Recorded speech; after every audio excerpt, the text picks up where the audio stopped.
स्वागत है आपका आपके यूट्यूब चैनल एम डेलो में। करंट अफेयर की तीसरी क्लास है आज। चलिए स्टार्ट करते हैं आज के करंट अफेयर। तो जैसा कि आपको यहाँ इमेज में दिख रहा है नेशनल डिजिटल हेल्थ मिशन, तो इसके तहत क्या है, ये आपका एक हेल्थ कार्ड बनेगा, health data management policy under national digital health mission. इसमें एक्चुअली होगा क्या कि एक पॉलिसी बनेगी जिससे the policy is to act as a guidance document across the national digital health ecosystem.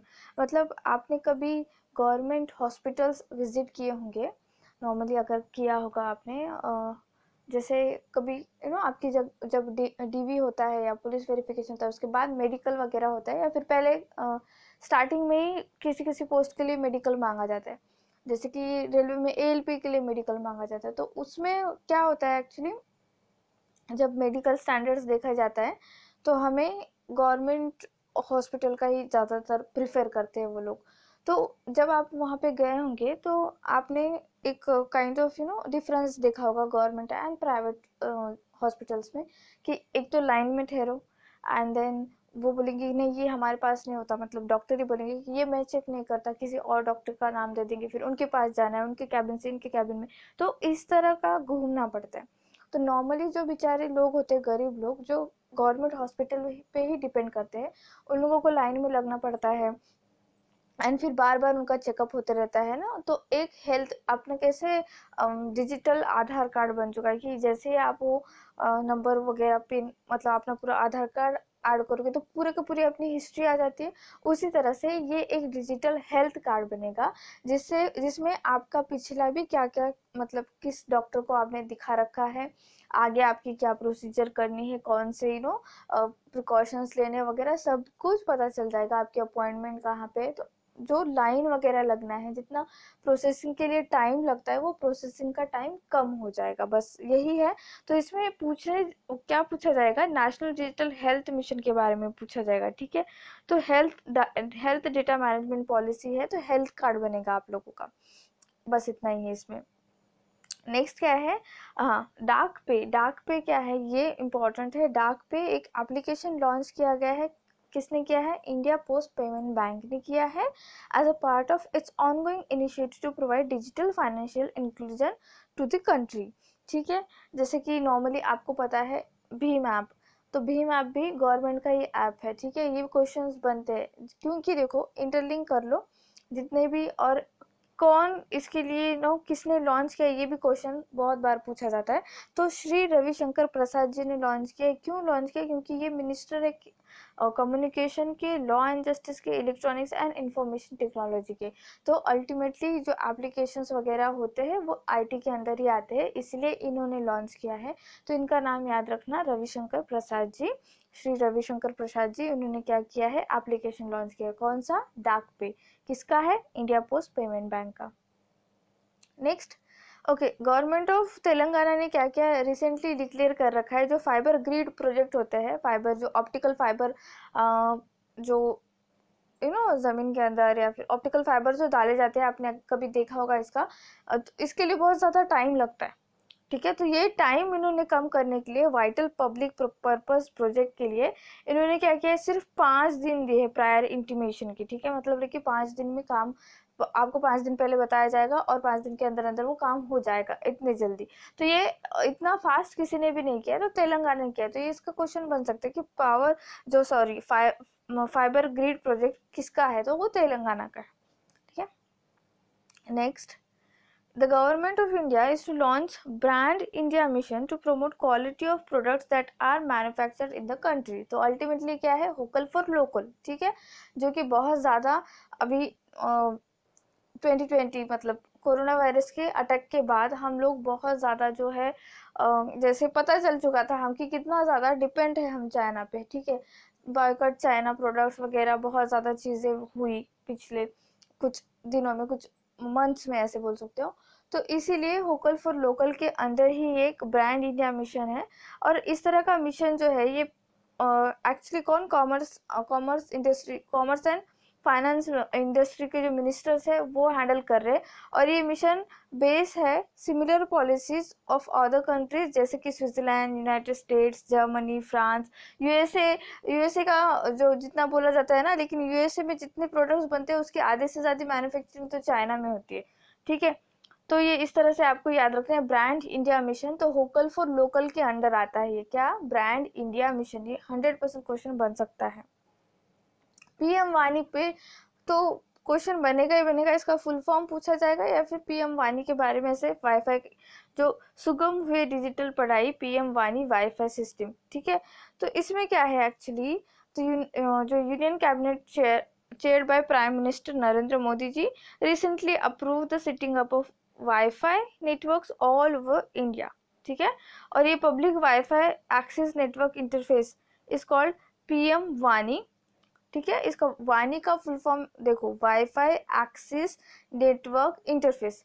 100% पूछ सकता है, याद कर लो इसे। ठीक है, तो ये क्या है, द पीएम वाणी will promote the growth of wifi networks in the country.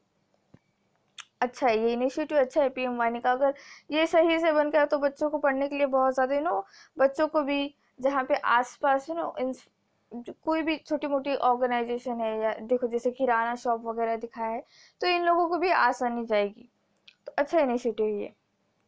Okay, यहाँ पे ये बहुत पैराग्राफ की तरह ही मैंने ऐड किया है क्योंकि ये इम्पोर्टेंट है। देखो अभी जो हाल फिलहाल क्या है ना, union minister of youth affairs and sports के किरण रिजिजू जी ने एक रिसेंटली अनाउंसमेंट की है कि गवर्नमेंट स्टार्ट करेगी 1000 खेलो India centres all over the India. और इसकी खासियत ये है कि इसमें जो टीचर्स होंगे वो रिटायर्ड स्पोर्ट्स पर्सन होंगे, मतलब अल्टीमेटली उन्हें एम्प्लॉयमेंट मिलेगी। उन्हें क्या अंडर अंडर देखो 1000 सेंटर्स ओपन करना है, मतलब बहुत सारे लोगों को एम्प्लॉयमेंट मिलेगी।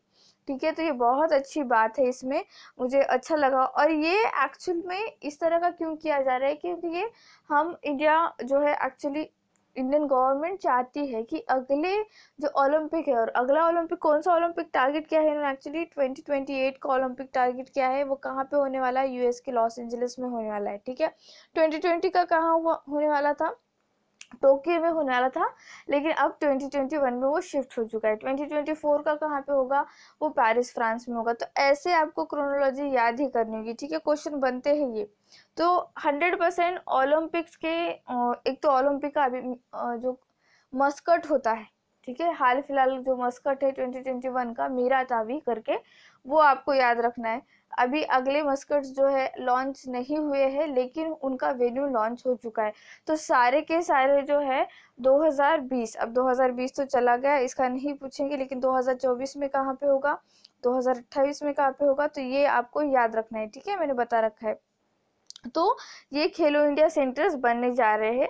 ये पूरा का पूरा पैराग्राफ इंपॉर्टेंट है, ये पैराग्राफ अच्छे से पढ़ लेना। ठीक है बच्चों, नेक्स्ट क्या है, okay, prime minister Narendra Modi ji ने रिसेंटली प्रगति जो 33rd प्रगति की इंटरैक्शन हुई थी। अब प्रगति क्या चीज़ है एक्चुअली, प्रगति का फुल फॉर्म है proactive governance and timely implementation.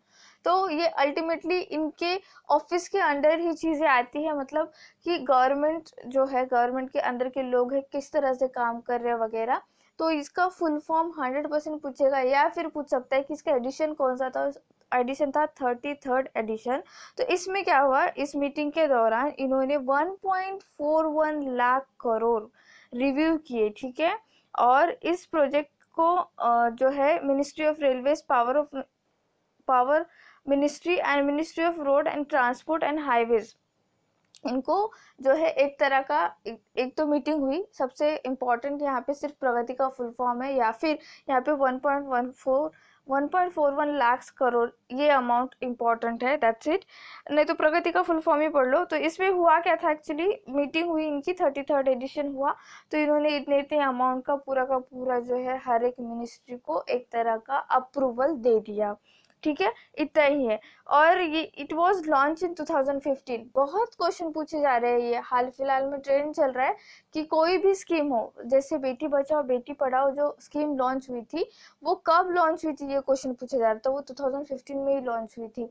और एक क्वेश्चन आया था सुकन्या समृद्धि योजना किसके लिए है, ऐसा क्वेश्चन बना था। तो उसमें ईयर्स बताए थे, लाइक कि कितने साल की बच्ची के लिए हम वो उस तरह का अकाउंट ओपन कर सकते हैं, ऐसे क्वेश्चंस बन रहे हैं। ठीक है, तो वो जब भी आप कोई स्कीम पढ़ो ना तो वो कब लॉन्च हुई थी ये 100% पढ़ लेना। ठीक है, इस तरह से यहाँ पे दिया भी गया है।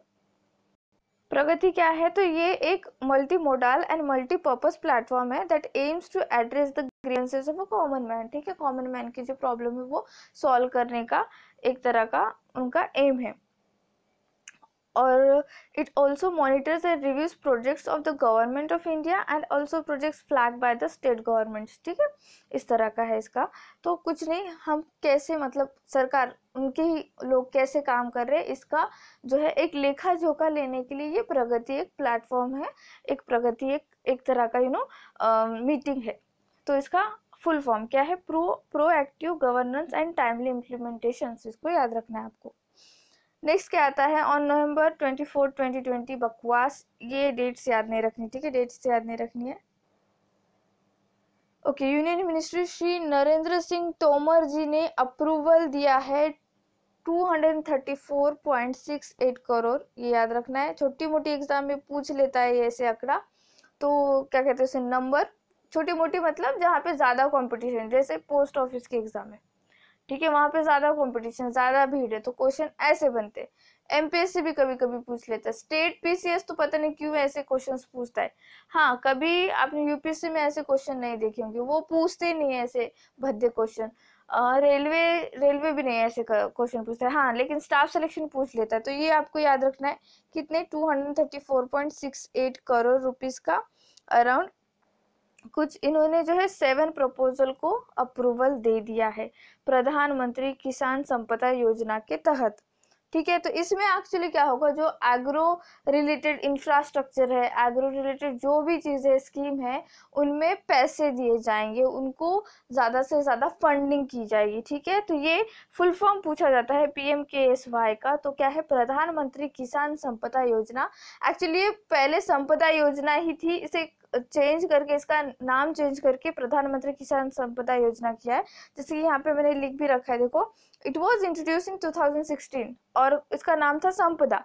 तो संपदा का फुल फॉर्म क्या था, scheme for agro marine processing and development agro processing cluster.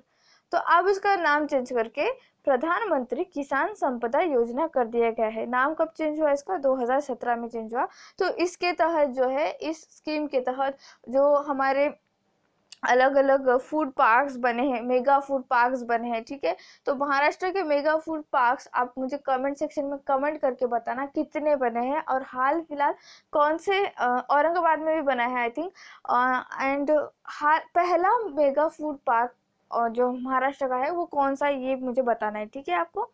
Then है infrastructure of agro processing cluster. ठीक है, तो अल्टीमेटली जो है पूरा का पूरा फूड एंड एग्रीकल्चर से रिलेटेड है ये संपदा योजना। ठीक है, तो आपको इतना याद रखना है। और कब लॉन्च हुई थी, 2016 में लॉन्च हुई थी। तो आज के लिए काफी इतना। Thank you so much for watching. Please subscribe my channel, share this video, like this and please keep revising. Thank you.